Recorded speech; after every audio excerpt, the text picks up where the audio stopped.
ముందుగా మన గురువు గారైన బ్రహ్మశ్రీ పత్రి గారికి ప్రణామాలు, ఆత్మ బంధువులందరికీ ప్రణామాలు. మనము ఆత్మాయనం అనే బుక్కును రోజు కొద్దిగా తెలుపుకుంటున్నాం కదా. మరి ఇప్పటి వరకు పీటర్ రిచల్ కి వారి గురువు అయిన తీసుకొచ్చి ఆస్ట్రల్ ప్రపంచాలు ఎలాగుంటాయో చూపిస్తారు కదా. మరి భూమి మీద ఎలాంటి భావన స్థితిలో ఉంటారో అలాంటి భావనల లోకంలోనే వాళ్ళు ఉంటారని, ఆ సృష్టి వాళ్ళు చేసుకుంటారని మనం తెలుపుకున్నాం అనమాట. మరి ఇప్పుడు ఇంకొద్దిగా ముందుకెళ్దాం. సో ఇక్కడ పీటర్ రిచల్ ని గురువు ఏం చేస్తారంటే సముద్ర తలాలకు తీసుకెళ్తారు అన్నట్టు. సముద్ర తలాల్లో కింది భూగర్భ లోపంలోకి తీసుకెళ్ళడానికి ప్రయత్నిస్తారు. మరి అది చూడగానే పీటర్ రిచల్ కి భయం వేస్తుంది.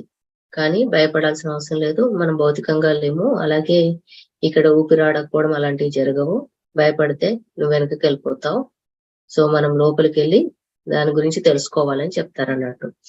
అలా అతని హాస్టల్ గా లోపలికి భూగర్భ లోపలికి తీసుకెళ్తూ ఉంటాడు. భూగర్భ లోపలికి తీసుకెళ్తూ తేలుతూ లోపలికి వెళ్తూ ఉంటే రకరకాల చేపలు, ఎంతో అందాలు చూస్తూ ఉంటారు అన్నట్టు. అలా చూస్తున్న టైంలో అక్కడ ఎలా అంటే మనిషి తల, చేప శరీరము, అలాగే జంతు తల, చేప శరీరము, ఇలా రకరకాల కనిపిస్తూ ఉంటాయి. మరి వాటి గురించి అడుగుతారు. వీటిని ప్రకృతి దేవతలని చెప్తారన్నట్టు. అలాగే ఒక రాయి లాగా ఉంటుందన్నమాట, ఒకటి పెద్దగా, అది రాయి లాగా ఉంటుంది కానీ కదలకుండా ఉంటుంది. ఆ జీవి అది మిగతా చేపలు తింటూ ఉంటుంది. ఇలాంటి వింత వింతని చూస్తూ చాలా అందాలు రంగురంగులు చూస్తూ ఉంటారన్నట్టు. మరి అక్కడ మనకి ఏవైనా కలర్స్ భౌతికంగా కనిపించే కలర్స్ కంటే ఆస్ట్రల్ గా చూసే కలర్స్ ఇంకా కాంతితోటి ఇంకా అద్భుతంగా కనిపిస్తాయి అన్నమాట. అలా ఎంతో అందమైన ప్రదేశాలను లోపల భూగర్భంలో చూస్తూ ఉంటారు. మరి వాటి గురించి చెప్తారు. ఇవన్నీ ప్రకృతి దేవతల కిందికి వస్తాయని. మరి వీటి పరిణామం, జీవ పరిణామము, పురోగమనము మనుషుల్లాగా ఉండదు, డిఫరెంట్ గా ఉంటుంది. ఇవి ఈ చేపలు, పక్షులు, పురుగులు ఇవి పురోగమనంలో ఖనిజ జాతి నుంచి డైరెక్ట్ గా ఆస్ట్రల్ వరల్డ్ లోకి వెళ్ళిపోతాయి, మనిషి జాతికి రావు. సో ఇది తర్వాత తెలుపుకుందామని చెప్పడం జరుగుతుంది అనమాట. అట్లా వాటిని అన్నిటిని చూపిస్తూ ఉంటారు. అవి ఎంత అందంగా ఉంటాయి, రకరకాల కలర్స్ తోటి, రకరకాల డిఫరెంట్ గా ఆకారాలతోటి అన్నిటిని చూస్తూ వస్తారన్నమాట. ఇక్కడ ఇది చూసిన తర్వాత అతని నిద్ర నుంచి మళ్ళీ హాస్టల్ గా బయటకు వచ్చేసరికి అతని వారం రోజులుగా చేసిన హాస్టల్ జర్నీ గురించి ఒకసారి బేరీజు వేసుకుంటూ ఉంటాడు పీటర్ రిచల్. అయితే తనకి ఎక్కువ గుర్తు లేదని బాధపడుతూ ఉంటాడు. రాసుకోవాలి కదా, మరి ఎక్కువ గుర్తు లేదు, అలాగే నేను తెలుసుకునేది అందరికి చెప్పాలి అనే తపన, చుట్టుపక్కల వాళ్ళు కూడా చేయాలి, వాళ్ళని మార్చాలి, ఇలాంటి తపనతోటి బాధపడుతూ ఉంటాడు. నాకు గుర్తు లేదు కదా, ఏం చేయాలి అని అనుకుంటూ ఉంటే వాళ్ళ గురువు చెప్తారు, నువ్వు వారం రోజులు ఎంతో నేర్చుకున్నావు, ఇంకొక ఎవరు ఇంత ఈజీగా నేర్చుకోలేరు, చాలా జ్ఞానాన్ని సంపాదించావు, మరి ఇంత తొందరపాటు పనికిరాదు, మనం ఏదైనా పురోగమనంలో ఉన్నప్పుడు ప్రశాంతంగా సానుకూలంగా నేర్చుకోవాలి. అలాగే మిగతా వాళ్ళు వినట్లేదు, ఎదగాలి అనే ఆలోచనలు మనకు అవసరం లేదు, ఎందుకంటే వారికి అవసరమైనప్పుడు వారు ఈ దీనికి కనెక్ట్ అవుతారు. ఇప్పుడు నువ్వు తీవ్రమైన మదన పడడం వల్ల నేను నీకు కనెక్ట్ అవ్వను కదా, నీకు చెప్పడం జరిగింది. మరి వాళ్ళు మా కర్మ ఇంతే, పరిస్థితులకు కారణాలు వెతుక్కోకుండా ఇలాగే ఉంది అని ఫిక్స్ అయినప్పుడు ఎవరో భగవంతుడు వచ్చి చేస్తారులే, వాళ్ళు ఏం చేస్తారులే అన్న భావాలతో ఉన్న వారికి మనం సత్యాన్ని చూపించలేము. సో వారి సమయం వచ్చినప్పుడు వారి పురోగమనంలో వారికి అప్పుడు మనం అందించవచ్చు. ఇప్పుడు నువ్వు ముందుగా ఉన్నావు కాబట్టి నీకు సంపాదించిన జ్ఞానం బానే ఉంది, దాని పట్ల నీకు భయము బాధ అవసరము లేదు. ఎప్పుడు కానీ ఆత్మ పురోగమనంలో మనకు కావలసింది సహనము, ఓర్పు. అప్పుడే మనం ఎక్కువగా నేర్చుకోగలుగుతాము. తొందరపాటుతనం అస్సలే పనికిరాదు అని చెప్తాడనమాట. ఇలా చెప్పి ఇప్పటిదాకా నువ్వు చూసిన ఈ ఆస్ట్రల్ ప్రపంచం అంతా చాలా చిన్నది, ఇంకా చాలా ఉన్నాయని చెప్తారు. అలాగే దీనికంటే ముందు ఇంకొక టాపిక్ చెప్తారంటే సోల్ మేట్స్. మనకి సోల్ మేట్స్ అనే టాపిక్ చాలా సార్లు వినే ఉంటాం.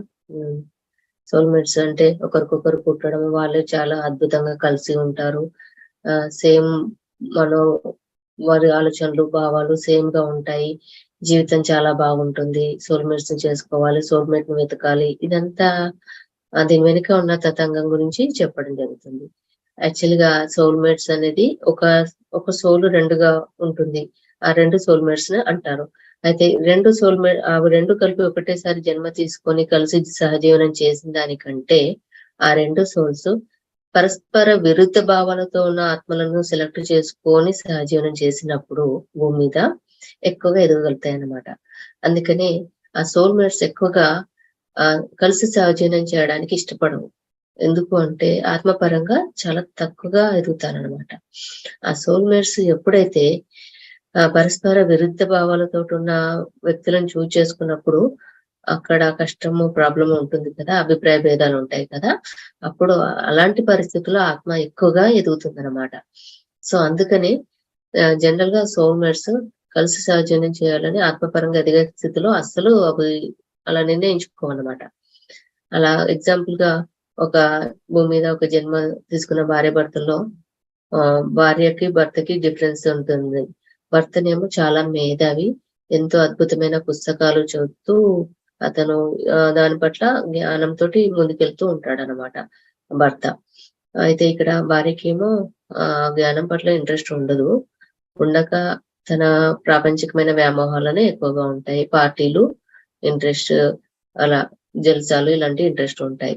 సో, ఆమెకి అతని పట్ల ఇష్టము జరగదు. ఎందుకు అంటే అతని అభిప్రాయాలు చాలా భిన్నంగా ఉంటాయి. ఈమె అలవాట్లు భిన్నంగా ఉంటాయి. సో, ఇక అది అడ్జస్ట్ అవ్వాల్సిన పరిస్థితనమాట. సో, అలా జర్నీ అయిపోయాక భూమి మీద ఆ జర్నీ కంప్లీట్ అయ్యాక పై లోకాలకు వెళ్ళినప్పుడు ఆ భర్త తను ఇద్దరు కలిసి ఉండాలని లేదు. పైలోకాల్లో కొందరు కలిసి ఉంటారనుకున్నాం కదా! ఇక్కడ వీళ్ళు ఈ రకమైన భిన్నాభిప్రాయాల్లో ఉన్నవారు ఇద్దరు కలిసి ఉండాలని ఏమి రూల్ లేదు. అక్కడ ఆ భర్త ఆ జ్ఞానానికి సంబంధించిన మేధావుల గ్రూప్‌లోకి వెతుక్కొని దీనికి సంబంధించిన దాంట్లో క్లబ్ అయిపోతాడు. ఇక్కడ ఈమె పార్టీలు ఇలాంటి ఇంట్రెస్ట్‌లు కాబట్టి ఈమె అలాంటి భావనా క్షేత్రంలోనే ఉండిపోయి తీసుకుంటుందనమాట. మరి ఇక్కడ వీళ్ళు పైలోకాల్లో వేరే తీసుకున్నప్పటికిని మరి ఏం సంపాదించారు భూమి మీద అంటే, మన భర్త ఎంతో జ్ఞానాన్ని అందించినా ఆమె తీసుకోలేదు కదా! మరి ఇక్కడ ఏం జరిగింది? ఏం నేర్చుకున్నారు అంటే ఉంది. అక్కడ భర్త సహనము, ఓర్పు, పే ఇవన్నీ పేషెన్స్ ఇవన్నీ నేర్చుకుంటాడు. అలాంటి భార్యతో ఉండడం. ఎందుకంటే సహకరించదు కదా! సహకరించనప్పుడు ఎలా ఉండాలో ఓర్పుగా, ఎలా భరించాలి, ఎలా ఇంకా ఇలాంటి క్వాలిటీస్ అన్నీ ఆయనకి సహనం పెరగడము, ఓర్పుగా ఉండడం, నిరీక్షణ ఇవన్నీ చాలా అద్భుతంగా పెరుగుతాయన్నట క్వాలిటీస్. అలాంటి విరుద్ధ భావాలతో ఉన్న వ్యక్తులతో జర్నీ చేసినప్పుడు. అలాగే ఆవిడకి జ్ఞానం అందించడింది కదా! అయినా కానీ ఆమె పైలోకాల్లో ఆ జ్ఞానాన్ని రిసీవ్ చేసుకోలేదు కానీ, ఏమవుతుంది అంటే కొంత ఆమె విసుగు పొందిన క్షణాల్లో ఆమె పదే పదే ఈ పార్టీలు ఇవన్నీ ఎంజాయ్ చేస్తూ ఉంటది కదా! ఆ ఒకానొక క్షణంలో ఆమె విసుగు చెందుతది గదా! అప్పుడు ఈ జ్ఞానం వైపు ఇంట్రెస్ట్ వస్తుంది. అప్పుడు ఏ బీజాలు పడాయి? మొదటగా ఈయన భర్తతో తీసుకున్న ఆ జ్ఞానం బీజాలు ఆమెకు ఉండిపోతాయన్నమాట. ఉండిపోయి గుర్తు తెచ్చుకుంటుంది. అవును. అప్పుడు నేను అతనితో జర్నీ చేశాను. అతను నాకెంతో జ్ఞానాన్ని అందించాడు. ఆ జ్ఞానాన్ని నేను సద్వినియోగపరుచుకోవాలి.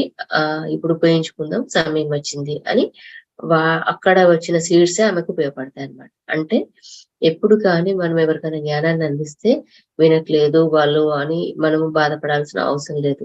అది ఇంక సమయం పట్టొచ్చు. ఆ సమయం రోజులు కావచ్చు, సంవత్సరాలు కావచ్చు, జన్మలైనా కావచ్చు. కానీ ఆ బీజాలు మాత్రం వాళ్ళకి ఉపయోగపడతాయన్న సత్యం దీని ద్వారా మనకు అర్థమైంది. సో, ఒక జ్ఞాన బీజాలు వారికి సమయానుకూలంగా అందబడతాయని దీని ప్రకారంగా ఈ అనుభవ ప్రకారంగా తెలుస్తుందనమాట. అప్పుడు ఆవిడ మళ్ళీ ఈ జ్ఞానం వైపు వెళ్ళడం, ఆ జర్నీ వెళ్ళడం సాఫీగా జరిగిపోవడం జరుగుతుందనమాట. ఇలా సోల్‌మేట్స్ పరస్పర విరుద్ధం ఎంచుకున్నప్పటికి సోల్‌మేట్ అనే స్టేట్‌ని ఎందుకు అనుభూతి చెందుతాయంటే ఒకే మూలం నుంచి వచ్చాయి కాబట్టి, అది వల్ల వారికి మనము ఒకటమే, మనం బాగుంటుంది అన్న స్థితిని ఎక్కువగా పెంచుకోవడం జరుగుతుంది. కానీ ఎదగడానికి మాత్రం అవి ఎక్కువగా ఆత్మపరంగా ఎదగడానికి విరుద్ధ భావాలున్న ఆత్మలను మాత్రమే ఎంచుకుంటాయి అన్నది పరమ సత్యము. ఒక అందుకే ఆధ్యాత్మికంగా ఎదుగుతున్న వారిలో ఏవైనా కొత్త విషయాలు నేర్చుకుంటున్న వారిలో వారు ఎక్కువగా అసమానతలు, అస్పష్టతలు, కష్టాలు, నష్టాలు, అవమానాలు ఉన్న పరిస్థితులను ఎంచుకొని అలాంటి ఈ వారితో సహజీవనం చేయడానికి ఇష్టపడి వస్తాయన్నమాట భూమి మీదకి. మనం మర్చిపోతాం కాబట్టి కష్టాలు ఎక్కువగా మనకున్నాయి.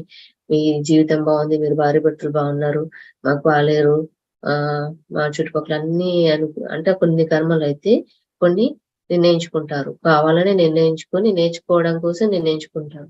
ఆత్మ ఎప్పుడు అన్ని పర్ఫెక్ట్ గా ఉన్నదాని నుంచి ఏం నేర్చుకోదు. భూమి మీద రకరకాల విరుద్ధ భావాల మధ్యలోనే ఆత్మ నేర్చుకుంటుంది. ఎంత టాస్క్ డిఫరెంట్ గా ఎంత టఫ్ గా ఉంటే ఆత్మకు అంత థ్రిల్ గా ఉంటుంది. అయితే ఆ ఆత్మతో మనం కనెక్ట్ అవ్వడం అనేది రాక మనము ఫిజికల్ బాడీ అనుకోవడం వల్ల మనం ఆ థ్రిల్ ని ఎంజాయ్ చేయలేము. ఎందుకంటే కష్టంగా భావించి దుఃఖిస్తూ ఉంటాము. లోకంలో ఉన్న కష్టాలన్నీ నాకే ఉన్నాయి, వాళ్ళందరూ బాగున్నారు, వారి భర్తలు బాగున్నారు, వాళ్ళ ఫ్యామిలీ బాగుంది, వాళ్ళ వెనకాల బ్యాక్గ్రౌండ్ బాగుంది, ఎవ్రీథింగ్ బాగుందని ఇలా ప్రాపంచికంగా ఆలోచిస్తాం. నిజానికి ఆత్మపరంగా అలాంటి ఎక్స్పెక్ట్ చేయదు. డెఫినెట్ గా అది విరుద్ధ భావాలతో ఉన్న దాన్ని హ్యాపీగా దాని నుంచి నేర్చుకుంటే ఎదుగుతూ ఉండడానికి ఇష్టపడుతుంది అనమాట ఆత్మ. ఆత్మ ప్రణాళికలు ఇలా ఉంటాయి. సో ఇలా సోల్మేట్ కాన్సెప్ట్ లో మనకు కొన్ని విషయాలు రాంగ్ గా తెలిసినాయని అర్థమైంది. సో జనరల్ గా అవి డిఫరెంట్ గా పుట్టి డిఫరెంట్ గా ఎదగడానికి ఆలోచిస్తాయి. ఎందుకంటే ఎంత ఎదిగితే అంత సంపాదించుకోవచ్చు, అంత జ్ఞానాన్ని, అంత హై డైమెన్షన్కి వెళ్ళిపోతారనమాట. మరి దీని తర్వాత ఇంకా గురువు గారు ఏం చెప్తారు పీటర్ రిచల్ కి, మరి నువ్వు చూసిన ఇప్పటిదాకా హాస్టల్ ప్రపంచం చాలా చిన్నదే చూసావు, ఇంకా చాలా పెద్దగా ఉంది, నువ్వు అందరూ కొంత భాగాన్ని చూసావు హాస్టల్ ప్రపంచం గురించి అని చెప్తారు. మరి హాస్టల్ ప్రపంచంలో కూడా నిమ్న స్థాయి హాస్టల్ ప్రపంచము, ఉన్నత స్థాయి అంటే దిగువ స్థాయి, ఎగువ స్థాయి రెండూ ఉంటాయి. దిగువ స్థాయిలో ఇప్పుడు భావనా క్షేత్రాల్లో మనము వస్తు వ్యామోహాల పట్ల ఉన్నవారు అందులో ఉండిపోతారు. ఎగువ స్థాయికి వచ్చేసరికి అది దాటిన వాళ్ళు ఉండిపోతారు. కళాకారులు, మేధావులు, మంచిగా అలాంటి వారు ఉండిపోతారు అనమాట. మరి దిగువ స్థాయిలో ఉన్నవారు మరి వారి యొక్క వస్తు వ్యామోహాలకు సంబంధించి ఎలా ఉంటారో నిన్న మనం తెలుపుకున్నాం కదా. డబ్బులు, వస్తువులు, ఒకళ్ళు షాపింగ్ ఇష్టం, డ్రెస్సులు, అవన్నీ వాళ్ళు క్రియేట్ చేసుకుంటారు, వాటిని ఎంజాయ్ చేస్తుంటారు. క్రియేషన్ వాటిని ఫాలో అవడం ఇది జరుగుతూ ఉంటుంది. సో అలాంటి వస్తు వ్యామోహాలు దాటిన వారు మాత్రమే రెండో దాని నుంచి మూడో దానికి అలా షిఫ్ట్ అవుతూ ఉంటుంది. అలాగే మనకి ఇప్పుడు ఎగ్జాంపుల్ గా నమూనా ఉందనుకుందాం, ప్రదేశాల నమూనాలు భూమి మీద మనకి ఈ భారతదేశం ఇలా ఉంది, దీనికి సంబంధించిన నమూనా హాస్టల్ ప్రపంచంలో ఉంటుంది. హాస్టల్ ప్రపంచంలో ఎలా ఉంటుంది? ఫస్ట్ హాస్టల్ ప్రపంచంలో ఇప్పుడు మనకి ఇక్కడ డెన్స్ బాడీ ఎలా ఉంటుంది, మంచి సాంద్రత, ముట్టుకోగలుగుతాం ప్రతి వస్తువుని, ఇలా ఉంటుంది కదా. ఫస్ట్ హాస్టల్ ప్రపంచంలో కూడా ఇంచుమించు భూమి మీద ఎలా ఉంటుందో అంతే సాంద్రతకు దగ్గరగా ఉంటుంది, ముట్టుకోగలము అంతే సాంద్రత ఉంటుంది, అలాగే ఉండిపోతుంది. అయితే దానికి సంబంధించిన మన హౌస్ అనుకుందాం, అలాంటి ఇల్లే ఉంది అనుకుందాం, దానికి సంబంధించిన నమూనా ఉంటుంది, అంతే సాంద్రతగా దగ్గరగా ఉండిపోతుంది. అదే రెండో హాస్టల్ ప్రపంచానికి వెళ్ళేసరికి అది కొద్దిగా అంటే నమూనా అదే ఉన్నప్పటికీ సాంద్రత తగ్గుతూ వస్తుంది అన్నమాట.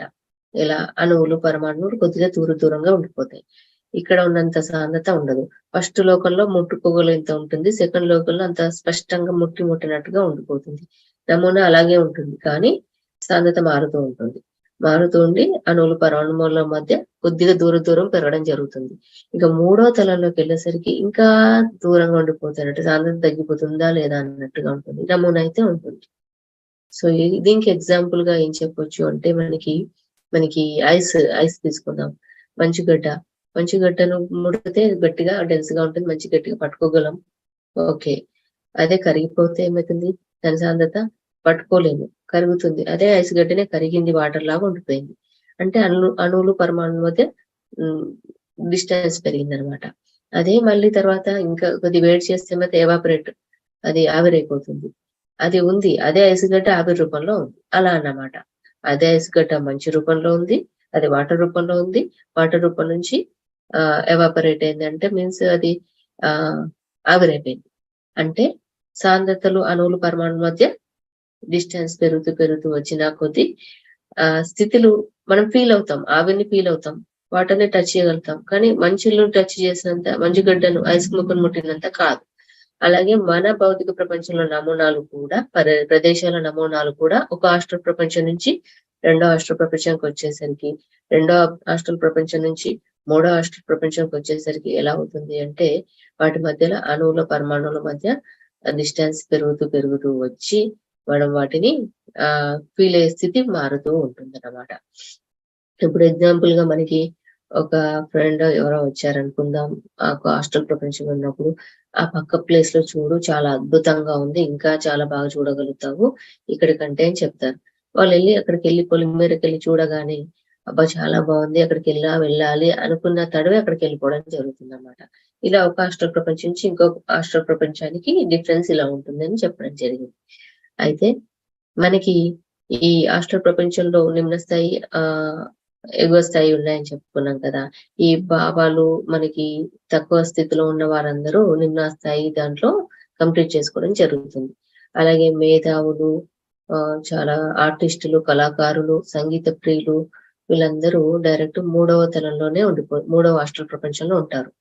ఈ ఈ హాస్టల్ ప్రపంచాలు గోళం, ఒక రౌండ్ గోళం లాగా ఊహించుకుంటే ఎలా ఉంటే ఒక దాని తర్వాత ఒకటి అణువులు పరమాణు మధ్య తేడాలతో ఎలా ఉంటాయో అలా ఉంటాయని చెప్పడం జరిగింది. అయితే ఈ కళాకారులు, సంగీత కళాకారులు కానీ, మేధావులు కానీ, ఆర్టిస్టులు కానీ, ఎంతో గొప్ప జ్ఞానం ఉన్న వాళ్ళందరూ మూడవ హాస్టల్ తలంలో ఉంటారు డైరెక్ట్ గా. వీరికి కళలు పట్ల ఇంట్రెస్ట్ ఉండడం వల్ల విషయ వ్యామోహాలు ఈజీగా వాటి పట్ల ప్రభావం చూపించేవి. కాబట్టి ఫస్ట్ 2 తలాలకు రాకుండానే వారు డైరెక్ట్ గా 3వ తలంలో ఉండిపోవడం జరుగుతుంది. ఈ కళల పట్ల బాగా ఇంట్రెస్టెడ్ గా ఉన్న వారందరూ డైరెక్ట్ 3వ తలంలోనే ఉండిపోవడం జరుగుతుంది అనమాట. ఆ 3వ తలంలో ఉన్నవారు అక్కడ ఇంకా నేర్చుకోవడము, అలా బోధిసత్వులు, బోధించే వాళ్ళు అందరూ అక్కడే ఉంటారు. ఆ మేధావులు, ఆర్టిస్ట్, ఎవ్రీబడి వీళ్ళందరూ అలా ఉన్నాక అక్కడ ఎంతో గొప్ప విద్యలు నేర్చుకోవడము, ఇంకా వాటి పట్ల ప్రావీణ్యం సంపాదించడము ఇలా జరుగుతూ ఉంటుంది అనమాట. అక్కడి నుంచే వారికి ఇక ఇష్ట ప్రకారంగా ప్రణాళికలు వేసుకోవాలి అన్న సత్యానితో కనెక్ట్ అవుతారనమాట. అప్పటిదాకా వ్యామోహాలు, వాటి మీద ఏదో బతకడము, వాటిని ఎంజాయ్ చేయడము, జల్సాలు చేయడం అనేది కింది లోకాలకు సంబంధించింది అయితే, ఇక్కడ వాళ్ళ ప్రణాళికలు చాలా పకడ్బందీగా నేను పర్టికులర్ ఇంట్రెస్ట్ మీద నేను దాన్ని సాధించడం కోసం జన్మ తీసుకుంటాను అన్న కంప్లీట్ క్లారిటీ తోటి ఆ ప్రణాళికలు వేసుకొని వస్తారనమాట. ఒక మంచి సంగీతంలో కానీ, మంచి జ్ఞానంలో కానీ, మేధావులు కానీ ఎవరైనా అలా ఒక ప్రణాళికలు వేసుకొని వాళ్ళ ఇష్టాలకు తగ్గట్టుగా సెలెక్ట్ చేసుకొని జన్మ తీసుకోవడానికి అక్కడ ఛాన్స్ ఉంటుంది. అక్కడ వారికి వస్తుంది ఇలా తీసుకోవాలి అన్న నిర్ణయం వాళ్ళకి అక్కడి నుంచే తెలుస్తుంది. అంతకుముందు తెలియదు ఇది, ఎందుకంటే జ్ఞానం ఉండదు కదా. సో ఈ జ్ఞానంతో ఉన్న వాళ్ళు మాత్రమే ప్రణాళిక ప్రకారం తీసుకోవడం అనేది మొదలవుతుంది. అక్కడ తీసుకొని కిందికి వచ్చి వాటి పట్ల చాలా ఇష్టంగా డెడికేషన్ తో వెళ్తారనమాట. వాళ్ళు తెచ్చుకున్న ప్రణాళికలు మరి పుట్టగానే కొందరు ఎంతో అద్భుతంగా సంగీతంలో రాణిస్తున్నారు, ఎంతో అద్భుతంగా మేధావుల్లో ఉన్నారు అంటే కారణం ఏంటంటే అక్కడ తెచ్చుకున్న జ్ఞానం అనమాట. మనం వాళ్ళని గత జన్మ సంస్కారాలు, కారణ జన్మలు రకరకాల పేర్లు పెట్టుకుంటాం కదా. సో ఈ జ్ఞానం అంతా అక్కడ వాళ్ళు సంపాదించుకుంది. వాళ్ళ కళల పట్ల ఉన్న ఇంట్రెస్ట్, వారి మేధాతత్వము ఇవన్నీ ఆ లోకం నుంచి సంపాదించుకున్నవే. అక్కడ నుంచి ఒక ప్రణాళిక వేసుకొని చిన్నప్పటి నుంచి అద్భుతంగా వికసిత పుష్పాల్లాగా పెరుగుతూ వాళ్ళ ప్రణాళికల ప్రకారమే ఉంటారన్నమాట. తల్లిదండ్రులను చూజ్ చేసుకొని వచ్చి వాళ్ళు ఏది ఎంచుకున్నారో దాన్ని ఇష్టాన్ని ఎవరేమన్నా పట్టించుకోకుండా ఇష్టాన్ని వైపు వెళ్ళిపోతా ఉంటారు. అలాగే ఇక్కడ మనకు తెలియాల్సిన విషయం ఏంటంటే, మనము ఏదైనా ఉద్యోగం చేస్తున్నా, ఏదైనా పని చేస్తున్నప్పుడు ఆ పని పట్ల మనకు సంతృప్తి, ఇష్టం అనేది ఇంపార్టెంట్ అన్నమాట. అలా సంతృప్తితో చేస్తేనే ఎదుగుతాము. చాలా అసంతృప్తితో చేయకూడదు మన పనులను. ఆ జాబ్ కానీ ఏదైనా తప్పదు, చేయాల్సి వస్తుంది అన్న స్థితిలో చేసే పరిస్థితి తెచ్చిపోతూ మనం ఆ పనిని ఇష్టపడుతూ చేసినప్పుడే ఆత్మ పురోగమనంలో చాలా అద్భుతంగా ముందుకెళ్ళడం జరుగుతుంది అనమాట. సో మరి కారణాలు వెతుక్కొని మరి దాన్ని ఎట్లా ఇష్టపడాలో అనేది ఆ ప్రణాళికలను మరి దాన్ని ప్రాక్టీస్ చేయడం చేయాలి. ఎందుకంటే లేదు మన ప్రణాళిక ఇది అంటే తెలుసుకోవడం అనే చేయాలి, కానీ అయిష్టంగా చేయడం అంటూ ఉండకూడదు. మరి 3వ తలం నుంచి వచ్చిన వారు మాత్రం ఈ అద్భుతమైన ప్రణాళికల్లో ముందుకెళ్ళి మనకి వారందరూ భూమి మీద గొప్ప పేరు సంపాదించుకొని వాళ్ళ ప్రతిభల పట్ల ముందుకెళ్తూ ఉంటారన్నమాట. మరి ఇక్కడ మనం ముందు చెప్పుకున్నట్టుగా భూగర్భంలో చూసిన ఆ చేపలు, వాటి గురించి కూడా ఇక్కడ చూడడం జరుగుతుంది. మరి అవి ఎక్కడికి వెళ్ళిపోతాయి, మంచిగా పుట్టవు కదా. చేపలు కానీ క్రిములు అది చిన్న చిన్న పురుగులు కానీ మనిషి తల చేప శరీరము, జంతువు తల చేప శరీరము, రకరకాల అందాలను చూశారు కదా అక్కడ. అవి ఆ పక్షులు, చేపలు ఇవి ఏంటి అంటే నెక్స్ట్ పురోగమనంలో మనిషికి టచ్ అవ్వవు. ఇవి డైరెక్ట్ 3వ తలంలో 4వ తలంలోకి వస్తాయన్నమాట. వీటిని ప్రకృతి దేవతలు అంటారు. ఈ చేపలు ఇవి జీవ పరిణామం అంతా, పురోగమనం, అభివృద్ధి అంతా ఇప్పుడు మనం తెచ్చుకున్నాం కదా. ఫస్ట్ మనం ఎలా వచ్చామని చెప్పుకున్నాం కదా. ఖనిజం నుంచి వృక్షం, వృక్షం నుంచి జంతు నుంచి మనిషి, ఇట్లో ఇవి టచ్ ఉండవు అన్నమాట. ఆ భూగర్భంలో నుంచి ఉండి డైరెక్ట్ గా 3వ తలం 4వ తలం ఆస్ట్రల్ ప్రపంచంలోకి రావడం జరుగుతుంది. అవి వచ్చేసి అక్కడ అద్భుతమైన ప్రకృతి దేవతలుగా విరాజిల్లుతారు అన్నట్టు. ఇలాంటి మరి వారి పురోగమనము 3వ తలము 4వ తలంలోకి రావాల్సిన వాటిని మరి మనం అమానుషంగా వాటిని పట్టి తినడము, వాటిని చంపేయడము, మన టేస్ట్ కోసము, మన ఇంట్రెస్ట్ కోసము వాటిని తినడం చేస్తే వాటి ఆత్మ పురోగతిని మనం డిస్టర్బ్ చేసిన వాళ్ళం అవుతాం. మరి ప్రకృతి దేవతలు అన్నట్టు అవి, వాటిని మనం డిస్టర్బ్ చేసిన వాళ్ళం అవుతాం. మనం అలా చేయకుండా వాటి పురోగమనాన్ని మనము సహకరించాలే కానీ డిస్టర్బ్ చేయొద్దు. మరి ఆ ప్రకృతి దేవతలు ఏం చేస్తారంటే అందాలను సృష్టిస్తారు. మరి మనుషులు పడే కష్టాలు నష్టాలతో వాటికి సంబంధం లేవు, అవి ఏవి పట్టించుకోవు. ఈ మనుషులు పడే కష్టాలను నష్టాలను అవి ఏం చేస్తాయంటే రకరకాల అందాలను అద్భుతాలను సృష్టించడమే వాటి పని. అలాగే ప్రకృతి వైపరీత్యాలు వచ్చినప్పుడు హెల్ప్ చేస్తాయి అన్నమాట. వాటి పని ఏంటంటే హెల్ప్ చేయడం, అవి చేస్తాయి. అలాగే రకరకాల చెట్లకి ఒక పువ్వుకి ఒక అందాన్ని ఇవ్వడానికి కానీ, అద్భుతమైన కలర్స్ ఇవ్వడం కానీ, క్రియేషన్ అంతా ఈ ప్రకృతి దేవతల పని. కొన్ని చోట్ల చూస్తాం చాలా అద్భుతంగా ఉంది ఈ ప్రదేశము, కలర్స్ ఎప్పుడూ చూడలేదు అనుకుంటాం. ఆ చెట్ల ఆకుల రంగులు కానీ, పూల రంగులు కానీ, ఇంకా కొన్ని ప్రదేశాలు అసలు దేవలోకంలో ఉందా అని అనుకుంటాం కదా. ఇదంతా ఈ ప్రకృతి దేవతల పని. వీటి పని ఏం చేస్తాయంటే అద్భుతాలను అందాలను సృష్టించడము, మనకి ఆహ్లాదాన్ని ఇవ్వడమే కాకుండా ప్రకృతి వైపరీత్యాలు వచ్చినప్పుడు మనం వాటిని నుంచి ఎలా ప్రొటెక్ట్ అవ్వబడాలి, ఎలా బయటపడాలి అనేవన్నీ ఇవి సహకరిస్తాయండి. మనం అనుకుంటాం గంధర్వులు, కింకర్లు, కింపురుషులు, కిన్నెరలు అంటాం చూడండి. అవన్నీ ఈ ప్రకృతి దేవతల కిందకే, కిన్నెరలు, కింపురుషులు ఇలాంటివన్నీ వీటి కిందికే వస్తాయి అన్నమాట. మరి అద్భుతంగా ఇది 3వ 4వ తలంలో ఈ కిన్నెరలు, కింపురుషులు ఉండడమే కాకుండా మనకి కళలు పట్ల ఆసక్తి అల్టిమేట్ స్టేట్ లో వెళ్ళిన వారు, మేధావులు, ఆర్టిస్టులు కూడా ఈ 3వ 4వ తలంలో ఉండడం జరుగుతుంది. వీటికి భిన్నంగా విషయ వ్యామోహాల పట్ల ఉన్నవారు మాత్రం వీటికంటే తక్కువ స్థాయి ఉన్న ఆస్ట్రల్ ప్రపంచంలో ఉంటారన్నమాట. సో ఇప్పుడు మనకి అర్థమైన విషయం ఏంటంటే మనకి మన ఎవల్యూషన్, మన పురోగమనము, మనిషి యొక్క పురోగమనము రాళ్ళు, రప్పలు, జంతువులు, చెట్లు, జంతువులు, మనిషి ఇలా వస్తారు. అదే పక్షులు, చేపలు, కొన్ని పురుగులు అవి మాత్రము ప్రకృతి దేవతలుగా డైరెక్ట్ 3వ 4వ తలంలోకి వస్తాయి అన్నమాట. అంటే ఖనిజ జాతి నుంచి డైరెక్ట్ గా 3వ 4వ తలంలోకి వస్తాయి. వాటిని కిన్నెలు, కింపురుషులుగా ఉంటాయి. అవి ప్రకృతి అందాలను ఇస్తాయి. మరి ప్రకృతి వైపరీత్యాలప్పుడు మనిషికి హెల్ప్ చేస్తాయి అనే విషయం దీని ద్వారా తెలుస్తుంది. అలాగే మనకు సోల్మేట్ విషయంలో కూడా ఏం చెప్పడం జరిగింది, ఒక సోల్మేట్ అనేవారు వారి ఒకే మూల నుంచి రావడం వల్ల వారు సోల్మేట్ గా వారిని అనుభూతి చెందుతారు, సేమ్ భావాలు ఉన్నాయని హ్యాపీ అవుతారు. కానీ ఎదిగే విషయానికి వస్తే మాత్రం వారు కలిసి సహజీవనం చేయడానికి ఇష్టపడరు. ఎప్పుడైతే బాగా ఎదగాలనుకున్నారంటే వాళ్ళు సోల్మేట్స్ కలిసి సహజీవనం చేయాలి, మనమే పెళ్లి చేసుకోవాలి, మనమే ఉందాము అని ప్రణాళికలో ఉండరు. వాళ్ళు చాలా కష్టాలు నష్టాలు ఎంచుకుంటూ ఉంటారు.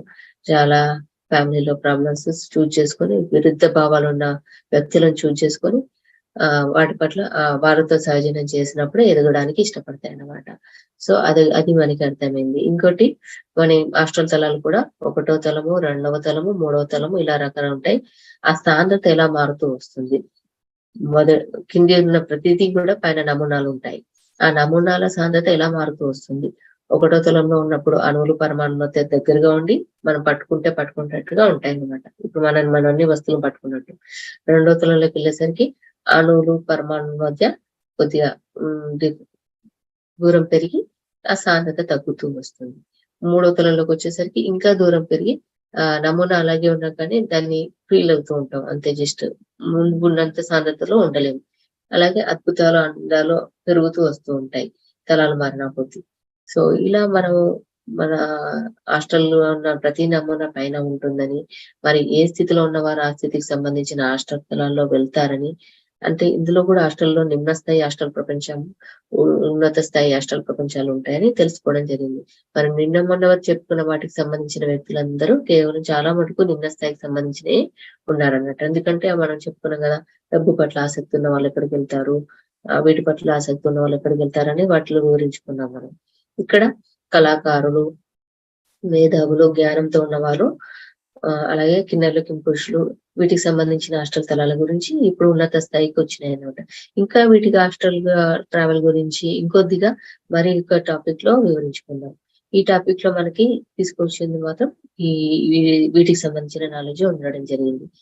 మరి సో ఈ జ్ఞానంతో మనం అర్థమైంది అనుకుంటున్నాను అందరికీ. Thank you so much. Thank you all.